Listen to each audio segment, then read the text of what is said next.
earlier today. Well, I'm not thrilled. I'm not thrilled about it. I don't have to do that. I'm not thrilled about the whole situation. It's not a good situation. But I will say this: we want the hostages back, but we are not thrilled about the way that went down today.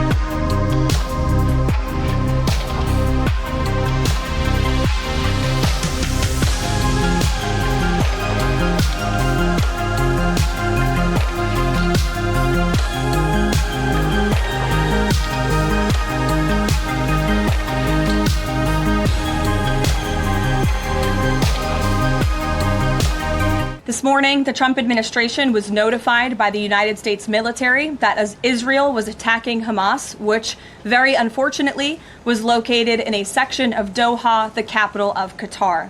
Unilaterally bombing inside Qatar, a sovereign nation and close ally of the United States that is working very hard and bravely taking risks with us to broker peace, does not advance Israel or America's goals. However, eliminating Hamas, who have profited off the misery of those living in Gaza, is a worthy goal.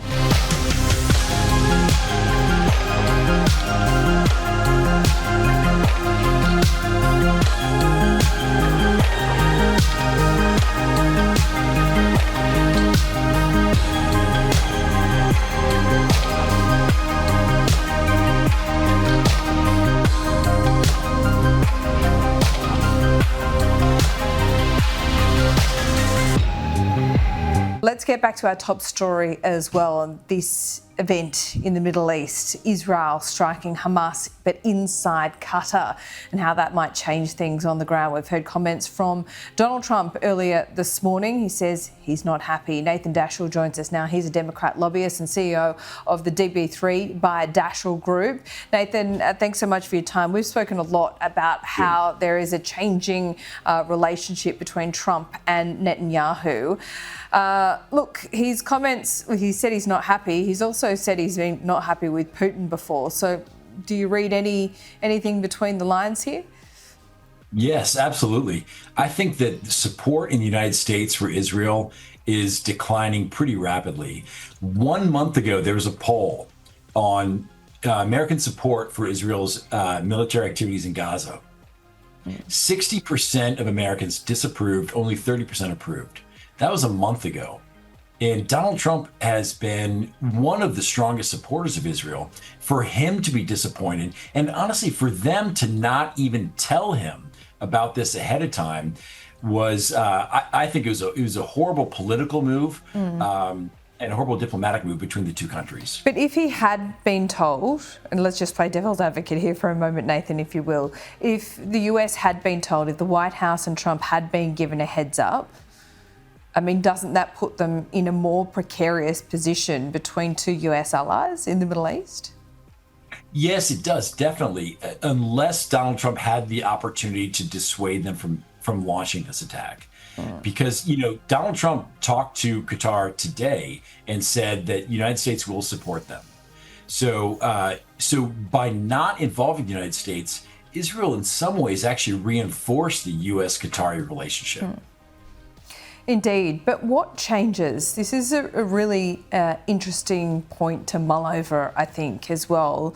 I agree with you. The support for Netanyahu's campaign feels like it's on the decline. But I can't see Trump or the US making any big moves. I mean, they're not going to make a move to recognise Palestine. It should be noted as well that Trump is actively blocking Mahmoud Abbas, the leader of the Palestinian Authority, from attending the UN Security Council meeting later this year. I mean, what really moves the dial here? I can't see the US also withdrawing any weapons support either. Well, I don't know about that. I would say there are two things that are going to be the consequence of this. The first, and let's consider that the United States really is Israel's strongest ally. And support is already eroding, and it's eroding in both parties. And I think this attack on Qatar is only going to further erode that. So while it's probably unlikely the United States will do the things that you just mentioned, nevertheless, they're more likely to do them because of today. And then the second thing is, as a matter of domestic politics, Democrats have had a very difficult time navigating the line between Israel and Gaza. There's some of the left who want to support Palestine. And then there's, of course, Israel has been a long time, his Democratic Party has a long time supported Israel. So Democrats have had a hard time walking that line. But the more unpopular Israel becomes, the less difficult and the less of an albatross it is around the Democrats' neck.